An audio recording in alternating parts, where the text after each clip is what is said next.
saya ini kan tidak merokok. Terus satu istri saya itu kena paru, tumor paru kan. Sedangkan saya ada merokok di rumah itu ya memang ada asbes Pak. Dari dokter saya itu bilang ada asbes itu bisa menyebabkan terus macam baterai ayam-ayam itu. Terus ini ya saya mau tanya kenapa ya kalau sebenarnya lelaki itu memang ada yang rokok, tapi kadang ada yang tidak kena paru, malah yang kena dasar yang tidak merokok gitu loh. Ya di mana konsultasinya? Saya mau tanya di mana supaya obatnya apa, terus ya minta dari penjelasan dokter itu aja sudah cukup. Assalamualaikum warahmatullahi wabarakatuh. Terima kasih Pak Basori dari Tulungagung atas pertanyaannya. Ya, betul sekali Bapak. Jadi tadi seperti sudah dijelaskan juga salah satu faktor resiko terjadinya penyakit paru ya. Nah ini tadi kan kita bicara tentang penyakit paru interstisial. Mungkin yang Bapak tanyakan tadi tentang penyakit kanker paru ya Pak ya. Jadi semua faktor resiko yang disebutkan tadi di sini itu sebenarnya juga bisa menjadi salah satu faktor resiko terjadinya dari kanker paru juga.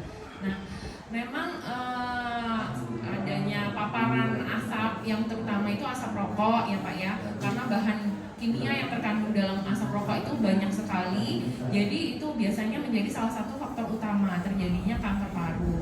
Tapi kanker paru pun bisa terjadi pada orang yang tidak merokok, walaupun tidak merokok atau mungkin terkena dari merokok pasif, jadi hanya mendapatkan asapnya saja padahal tidak ikut merokok. Itu juga termasuk salah satu faktor resiko karena ikut menghirup zat-zat yang berbahaya itu gitu.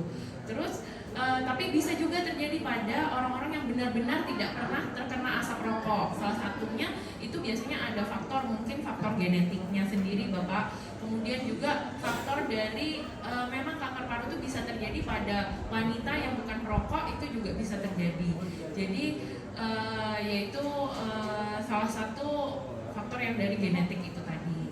Seperti itu. Terus dari paparan terhadap debu-debu asbes itu juga termasuk salah satu faktor risiko. Kemudian juga paparan dari binatang-binatang ternak kayak unggas-unggas yang mungkin asapnya itu bisa memicu dari reaksi dalam tubuh kita, seperti itu Bapak. Apa mungkin ada tetangga saya ada merah ayam genetik yang gampang untuk muncul menjadi suatu kanker itu jadi Pak. Tapi faktor-faktor itu ada banyak, tapi orangnya itu bukan genetik yang gampang muncul suatu kanker juga bisa nggak apa-apa seperti itu. Jadi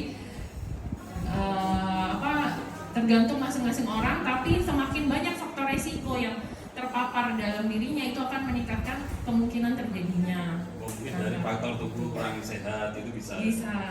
Okay. Ya terima kasih ya. Ya terima kasih Bapak. Sorry, atau pertanyaannya sangat bagus, dan saya kira pertanyaan Bapak ini mewakili sebagian besar dari keluarga atau pasien yang sakit serupa. Jadi Pak, ada istilah multi-hit pada kanker paru. Jadi faktornya tidak hanya satu faktor, seperti misalnya TBC. Penyebabnya ya pasti bakteri, Mycobacterium tuberculosis. Tapi kanker ini beda. Kanker ini multifaktorial, penyebabnya sangat banyak. Dari penyebab itu ada yang bisa kita kendalikan, ada yang juga tidak bisa kita kendalikan.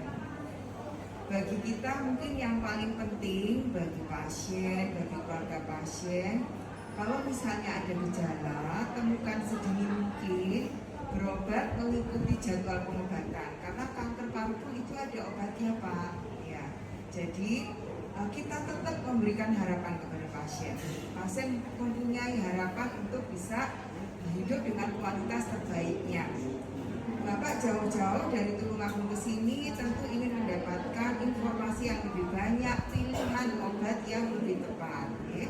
Nanti pada saat Bapak konsultasi di dalam, dokter yang akan memeriksa akan memberikan penjelasan lebih secara khusus untuk penyakit Bapak, Ibu, dan kemudian kalau seandainya ternyata obat ini atau evaluasi terhadap penyakit Ibu ini bisa dilakukan di Tulungagung, nanti kami akan hubungkan dengan dokter paru yang di Tulungagung.